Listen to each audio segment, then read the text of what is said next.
राज्यात गेल्या पंचवार्षिकमध्ये अमृत योजनेमध्ये झालेल्या निकृष्ट दर्जाच्या पाईपलाईनच्या कामात राज्याचे उपमुख्यमंत्री शिंदेसाहेब यांचं नाव घेऊन राज्याच्या सचिव सुजाता सैनिक यांनी गौप्यस्फोट केला आहे। त्यावर संजय राठोड हे अमरावती दौऱ्यावर असताना त्यांनी यावर प्रतिक्रिया दिली।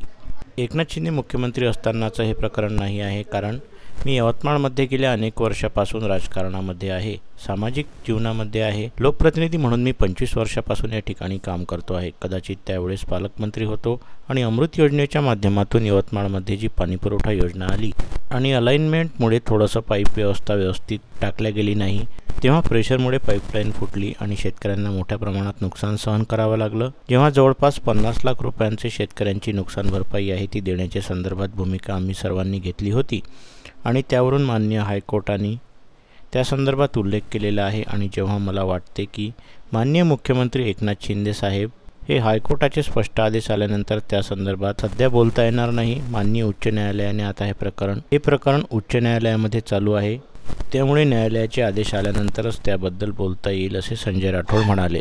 निकृष्ट पाईपलाईन प्रकरणामध्ये उपमुख्यमंत्री एकनाथ शिंदे यांचं नाव आलेलं आहे आणि तसा जो गौप्यस्फोट आहे तो राज्याच्या मुख्य सचिव सुजाता सैनिक यांनी केलेला आहे। अजिबात हा प्रकरण शिंदे साहेब मुख्यमंत्री असतानाचं नाही आहे, कारण मी यवतमाळमध्ये गेल्या अनेक वर्षापासून राजकारणामध्ये आहे, सामाजिक जीवनामध्ये आहे। लोकप्रतिनिधी म्हणून मी 25 वर्षापासून त्या ठिकाणी काम करतो।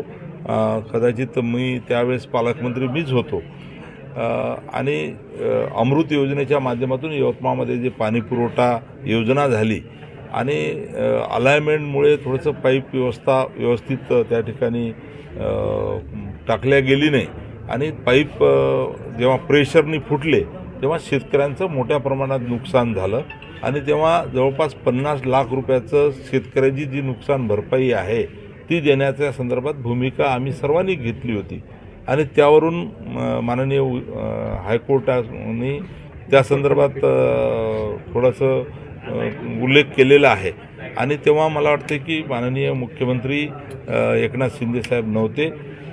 अधिकची माहिती आता प्रकरण तेव्हा एकनाथ शिंदे हे नगरविकास मंत्री होते आणि तेव्हाच हे प्रकरण जे सचिव आहे त्यांनी सांगितलं। आजच हे प्रकरण आता तुम्ही माझी प्रतिक्रिया घेत असताना हायकोर्टामध्ये चालू आहे आणि म्हणून माननीय हायकोर्टांचं स्पष्ट आदेश आल्यानंतर या संदर्भात अधिकचं बोलता येईल। सुजाता, तुम्ही म्हणताय की या प्रकरणाशी उपमुख्यमंत्री यांचा काहीही संबंध नाही।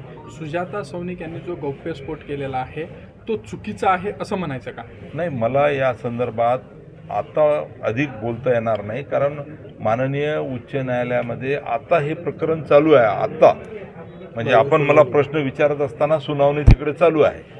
आता टीव्हीवरच्या बातम्या मी पाहिल्या, मी सोशल मीडियावर अनेक गोष्टी पाहिल्या आणि यवतमाळचाच असल्यामुळे मला थोडंसं त्या ठिकाणची परिस्थिती माहीत आहे। मला हे प्रकरणसुद्धा माहीत आहे की जेव्हा शेतकऱ्यांचं नुकसान झालं आणि शेतकऱ्यांचं नुकसान मिळाला पाहिजे म्हणून आम्हीच लोकप्रतिनिधी म्हणून सातत्यानं सरकारकडे पाठपुरावा केला आणि तेव्हा सरकारला आम्ही असं म्हटलं की शेतकऱ्याला मदत द्या आणि म्हणून ही मदत दिली गेलेली आहे असं मला वाटते। अजून उच्च न्यायालयाचा आदेश आल्यानंतर त्याच्यात अधिकचं बोलतं